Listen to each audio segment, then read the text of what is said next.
마태복음 11장 28절로 30절까지 말씀. 수고하고 무거운 짐진 자들아 다 내게로 오라. 내가 너희를 쉬게 하리라. 나는 마음이 온유하고 겸손하니 나의 멍에를 메고 내게 배우라.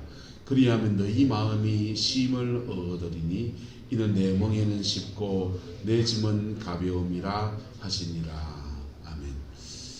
이 말씀의 축복과 은혜가 저와 여러분의 오늘 이 하루 가운데 함께하기를 축복하고 또 2023년도 준비하는 모든 여정에 함께해 주시기를 주 여러분을 축복합니다. 우리가 성경의 말씀 가운데 참 너무나 귀한 말씀이 많지만은 마태복음 11장 28절에 있는 이 말씀도 너무나 귀하지 않습니까? 수고하고 무거운 짐진 자들아 다 말합니까? 내게로 오라. 내가 너희를 마게 하리라. 쉬게 하리라. 할렐루야. 주님 안에서 하나님이 주는 그 쉼의 역사가 저와 여러분의 인생과 삶의 자리 안에 함께하게 되기를 예수님의 이름으로 축복합니다. 이 본문에서 수고한다라고 하는 말은 능동적으로 내가 하고 싶어서 내가 내 자녀를 위해서 내가 이건 짊어져야 되겠다 해서 짊어지는 짐을 말합니다. 또 하나 무거운 짐이라고 하는 것은 다른 사람이 강제로 내 어깨에다가 짊어지운 짐을 말해요. 인생의 짐이라고 하는 것이 두 가지 종류가 있습니다. 내가 스스로 짊어진 짐이 있고 남이 내게 덤대기 씌워서 지어진 짐이 있어요. 이 짐들은 때로는 우리가 언덕배기 올라갈 때나 뭐 할 때 인생의 고비를 지나갈 때 야 때문에라도 내가 살아야지 이런 마음을 줄 때도 있고요. 적당한 짐은 우리에게 큰 때로는 용기를 주고 살아갈 수 있는 의미를 부여해주고 삶의 보람을 주는 아름다운 역사로 나타납니다. 할렐루야. 근데 때로는 인생의 짐이라고 하는 것이 내가 지기에 너무 무거운 짐을 지고 있는 경우들이 참 많습니다. 내가 어쩔 수 없고 내가 할 수 없는데 내 짐이 너무 무거운데 이거 누가 벗겨주지도 안 하고 내가 지고 가야 되는, 그래서 너무 무거워서 사람이 짜고 나버린다고 그냥 내가 찌그러질 정도로 내가 무너질 정도로 그런 인생의 고비를 그렇게 지나갈 때도 있습니다. 가끔씩 텔레비전에 달인 코너 그런 거 하지 않습니까? 생활의 달인 이런 거. 생활의 달인 이런 거 하는 사람들이요, 그 분야에 같은 일을 계속 반복하다 보니까 몸에 그 일이 몸에 배어가지고, 그리고는 그 미션 같은 거 하나 합니다. 뭐 이렇게 비슷한 거 하나 주고서 이것도 한번 해보세요. 그런데 그걸 척 맞춰내는 거예요.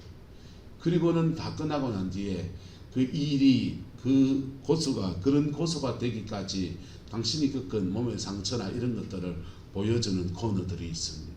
그러면 손이 이렇게 구부러져 있고요, 발끝이 막 다 깨져 있는 분도 있고요, 그런 분들이 들어 이렇게 많아요.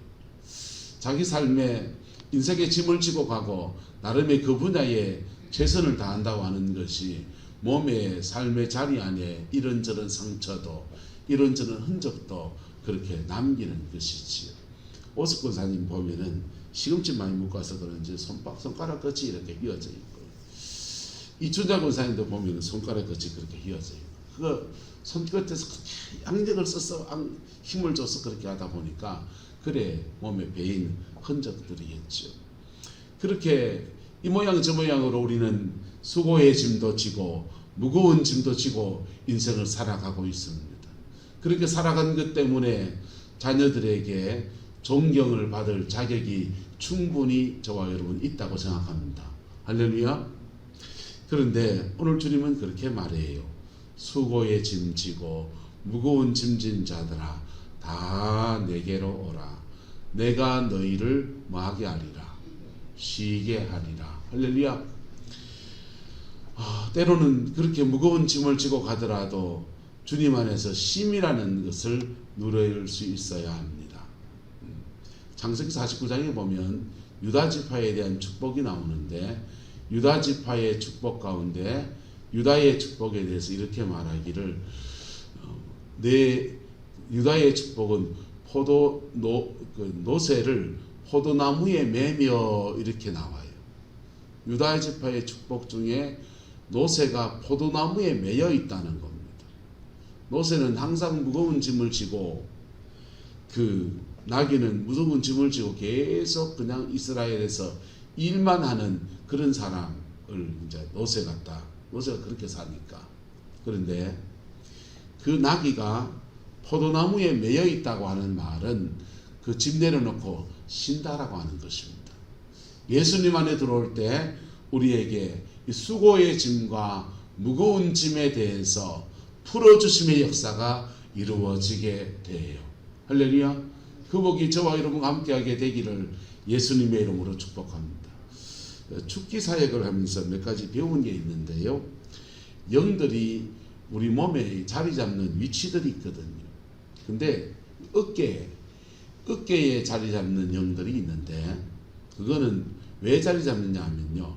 무거운 짐, 내가 마음의 부담을 느낄 정도로 무거운 짐을 지고서 끙끙 앓을 때 그때 우리 양쪽 어깨 척추에 그냥 확 짓누르듯이 그렇게 자리를 잡아요.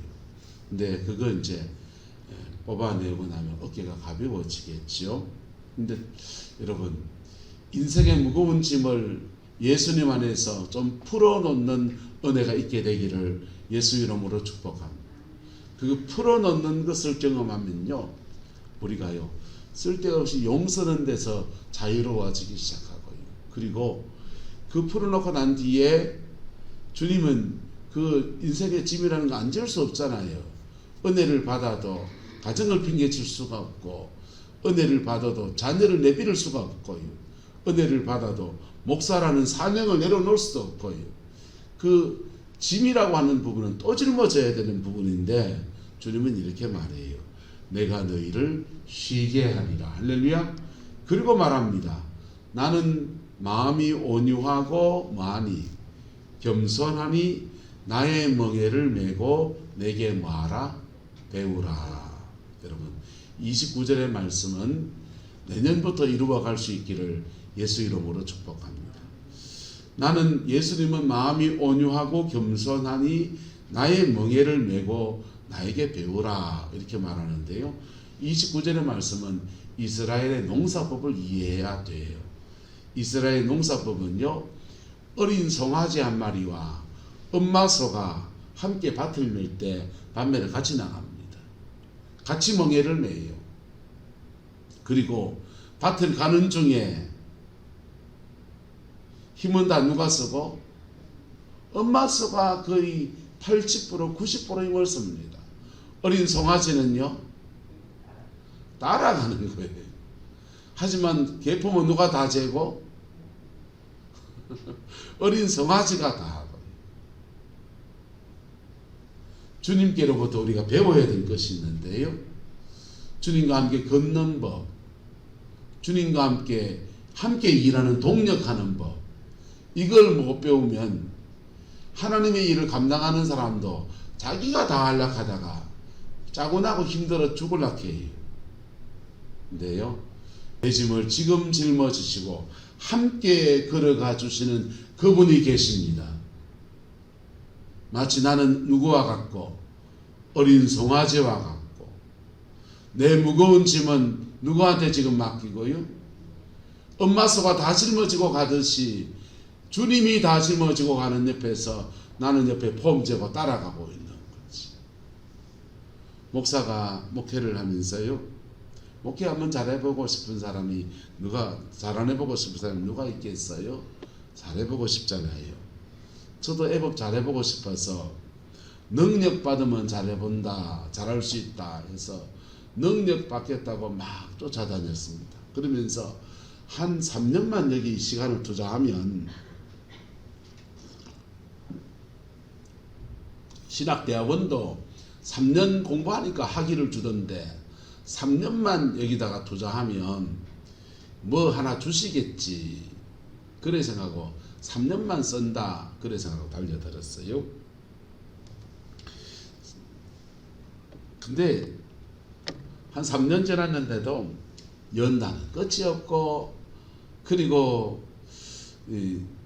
그때 저는 이렇게 영역이나 기름 부음이 좀 강해지는 편이고요. 계시적인 은사가 하나 갖춰져야 되거든요. 그래야 영을 보면서 뽑아내거든요. 축사나 치유사역을 할 때 보는 사람하고 안 보는 거하고는 천지 차이가 나요. 그래서 계시적인 은사가 하나 더해지기를 원해서 그거 놓고 계속 기도하는데 그게 안 열리는 거예요. 안 열리고, 그리고 그때 이제 그렇게 그 분야의 고수가 되는 분들을 이렇게 살펴봤습니다. 김삼성 선교사님 같은 분은요, 카자흐스탄에서 성령사역하고 교회를 일구어가는데 고비를 지날 때마다 자신이 막 사역하다 역전이 같은 거 되거든요. 여러분 손은조면 아무것도 아닌 거죠. 여러분 손은조 기도하는 게 얼마나 위험한가 압니까? 특별히 사역 패턴이 좀 이게 제대로 훈련이 덜 돼 버리게 되면 그 영을 내가 받아서 내 몸을 거쳐서 뽑아내는 사연이 있어요. 제가 그렇게 했거든. 그 영을 손을 얹어서 내가 땡겨가지고 내가 뱉어내는. 왜? 그 사람이 너무 못 뱉어내니까. 어떤 분들은요, 손만 얹어서 기름 부음만 좀 주면은 본인이 다 토해내는 분이 있어요. 그런 분은 사역이 쉽지요. 근데 어떤 분은요, 가만 넋놓고 가만 앉아 있습니다. 의사 병원 수술실에 누워 있으면 가만 누워 있으면 되잖아요. 마취해 놓고 아무것도 못 하도록 가만 놔두잖아요. 그런데 이 성령 사역은 그렇지 않아요. 의사한테 이렇게 못 맡겨 놓지 가만히 있는 게 아니라, 치유사역자는 돕는 사람이고요, 사역은 본인이 하는 거라고. 따라합시다. 사역은 내가 하는 거다. 내가 하는 거라고. 넉넉히 가만히 있는 게 아니고 그 사람이 그걸 못 해내는 거를 좀 도와주는 거라. 고비를 넘어가도록. 그래서 영도 열어주기도 하고 목구멍에 턱턱 걸리거든요. 그래서 영적 통로 열려라 해가지고는 이렇게 뽑아내주고 나올 수 있도록 길을 터주고 뭐 그런 거 이제 해주는 거란 말이에요. 근데 그걸 이제 못하는 사람 만나면 어쩌든지 해주고 싶으니까 그 영을 내 몸으로 땡겨가지고 이렇게 내가 뱉어내는 거. 그럴 때 나를 거쳐가면서 내게 머물러 버리는 수가 생겨요. 그게 굉장히 위험한 사이에요. 못 몰라서 저 그렇게 했어요. 할 줄 몰라가지고. 지금은 그래 안 해요. 자, 그런데 그렇게 김삼성 선교사님도 거기 현지에 가보니 귀신 들린 사람이 있고 아픈 사람이 있으니까 선교사니까 손을 얹어 기도하고 그래 하다가 막 자기한테 이상한 현상이 생기면 그냥 다 내려놓고, 오사님 금식 기도 나서 40일 금식을 하고 또 40일 금식을 하고 40일 금식을 5번인가 6번을 했더라고. 와, 영의 사람이 되는 게 저래 하는구나. 그걸 어찌 하겠노 싶은 거예요. 매일 그냥 3년을 그냥 하루에 2시간 자고 매일 밤 철야하는 사람이 있고요. 8시간 기도하는 분이 계시고요. 기인들을 만나는데 이거는 내가 따라갈 수 없는 세계를 사는 사람들을 만나요. 그래서 나는 뭐 하겠다. 나는 그래 뭐 하겠다. 우리 마누라는 좀 촉이 좀 좋아서 할 수 있는가 봤더니 우리 마누라도 보이 그건 안 되겠다. 우리는 이 사역으로 목회를 못 하겠다. 그런 생각이 들었어요. 그런데 룩 해펀이라는 사람이 쓴 영광이라는 책을 보니까 영광이 와야 되는데 제가 추구했던 거는 한국교회의 은사들이 추구하는 거는 뭐냐면 본인이 성령 충만해서 본인이 쫓아내고 본인이 귀신도 떼내고 본인이 병도 고치고 주체가 자꾸 자기예요. 룩 해펀인의 영광이라는 책을 보니까 그렇게 해도 영광이 온다. 그렇게 해도 영광이 오는데 그렇게 해서 영광이 오는 사람이 전 세계에서 10손가락 하나밖에 안 들어간다. 가끔씩 그런 영광이 그에게 나타났다가 또 사라지기도 하고. 그리고 자기가 그렇게 영광이 강해서 그런 분들이 나중에 말로가 안 좋아서 교주가 돼가지고 숭배를 받다가 이단 비스무리하게 되는 거. 그런 것도 이렇게 나오고, 또 다르게 영광이 오는 케이스가 무엇인가 그 책에서 설명을 해 주더라고요. 그 책에서 또 다르게 영광이 오는 방법이 있는데, 따라합시다. 피 묻은 십자가 앞에 정직할 때, 피 묻은 십자가 앞에 정직할 때 부활하신 주님은 지금도 살아계셔서 이곳 가운데 성령으로 운행하시면서 주님의 영광을 나누어 주시는, 그래서 그리고 춘천 한마음교회나 이런 거 보니까 그렇게 40일 금식하고 매일 밥 먹듯이 금식기도 하고 맨날 밤마다 철야하고 그래 안 하더라고요. 그렇게 안 하는데 그 교회 안에 영광이 운행하는 거, 그걸 보고서 마음이 위로도 되고 소망도 생겼어요. 복음만 제대로 전하면 되는구나. 뭐만 제대로 하면 되는구나? 복음만 제대로 전하면 되는구나. 그러면 부활의 주님이 직접 하시는구나. 그거 깨달았어요. 단순한 거잖아요, 사실은요. 그런데 그게 진짜예요. 복음을 제대로 전하고 만약 저와 여러분들이 피 묻은 십자가 앞에 정직하게 설 때 부활의 주님이 직접 하십니다. 할렐루야. 그리고 그 부활의 주님이 그렇게 우리에게 임하셔서 우리를 떠나시는 게 아니라 우리와 따라서 함께 하시고 동행하시고 인도하시고 동력하십니다. 그 부활의 주님이 우리 속을 떠나시는 게 아니고 마음속에 오셔서 나의 구주가 되시고 나와 함께 하시고 나를 인도하시고 나를 통해서 역사하시고 나를 통해 다스리시고 동행하시고 동력하시는 아름다운 역사가 일어나는 거예요. 그게 될 때 그때 이 말씀이 이루어지는 거예요. 소 2마리가 밭을 내려가는데 밥 매는 중에 한 마리 어린 송아지는 폼은 다 자기가 재도 힘은 다 누가 쓰고? 엄마 소가 다 쓰고. 나는 그냥 그 주님과 함께 동행해 걸어가는 것. 주님 말합니다. 나는 마음이 온유하고 겸손하니 나의 멍에를 메고 내게 배우라. 더 바꿔 말하면 이렇습니다. 내 좀 괜찮은 사람이다. 내하고 동력하고 내하고 동업하자. 네 인생 가운데서 내가 동업해 줄게. 네 인생 가운데서 내가 어깨에 스크럼을 같이 짜고서 네 힘이 되어 줄게. 네 능력이 되어 줄게. 그렇게 말하는 거예요. 그것을 주님과 함께 걷는 법을 배워야 그러게 되는 거예요. 하나님의 은혜를 한번 찰나지간에 받고서 주님과 동행하는 삶을 안 살면 이 29절의 말씀은 그냥 그림의 떡이에요. 그분의 신앙은 항상 신비주의적인 체험 속에 있는 주님일 뿐이에요. 우리 주님은 나와 생활의 모든 부분에서 함께 하십니다. 잠잘 때나 일어날 때나 내가 거짓말을 하고 죄 지을 때에도 사실은 주님이 함께 하셔요. 그리고 그분과 함께 사는 법을 배우면요. 사는 법을 배우면 그렇게 요란스럽게 기도의 사람이 아니어도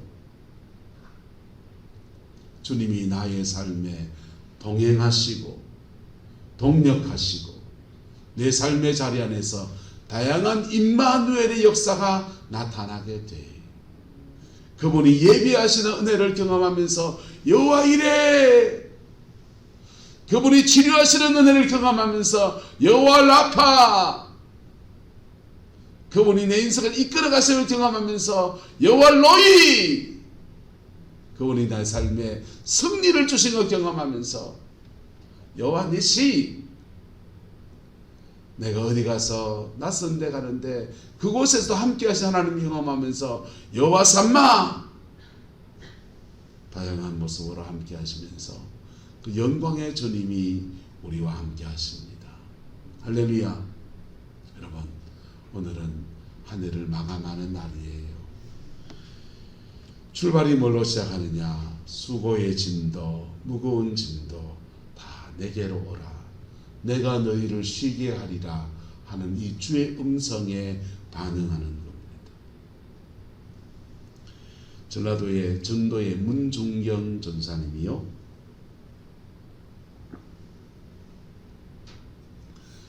시집을 가서 인생 잘 살아보겠다 시집 가보니까 남편이 딴 여자가 이미 있습니다. 결혼식 첫날부터 소박을 맞았습니다. 시어른들이 좋아서, 친정이 또 센 친정이어서 함부로 못하니 그 집 그늘에 있긴 하지만은 남편이 없어요. 그러다가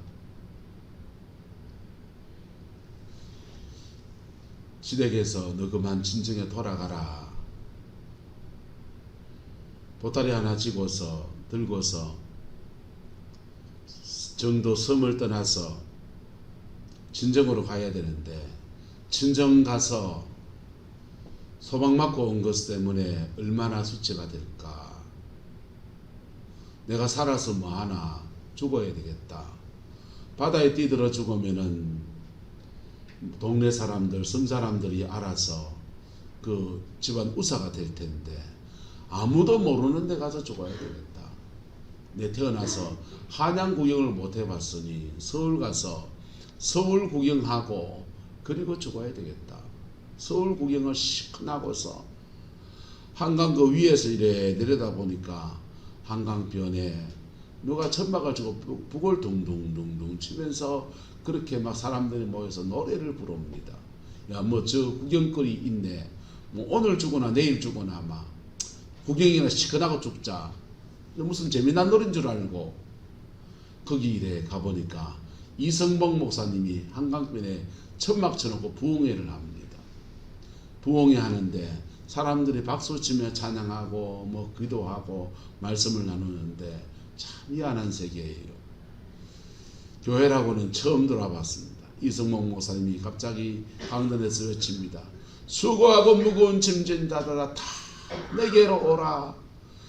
소방 맞은 사람도 오라. 서방 떠난 사람도 오라. 이런 상처 저런 상처 남편 바람난 사람도 오라. 막 그러는데요, 이분이요 가슴에 미어지는 자기 얘기를 하고 있는 거예요. 그래서 거기 꼬그라져 가지고 저 사람은 어째 내 얘기를 아나 하면서 그 말씀에 빨려 들어갑니다.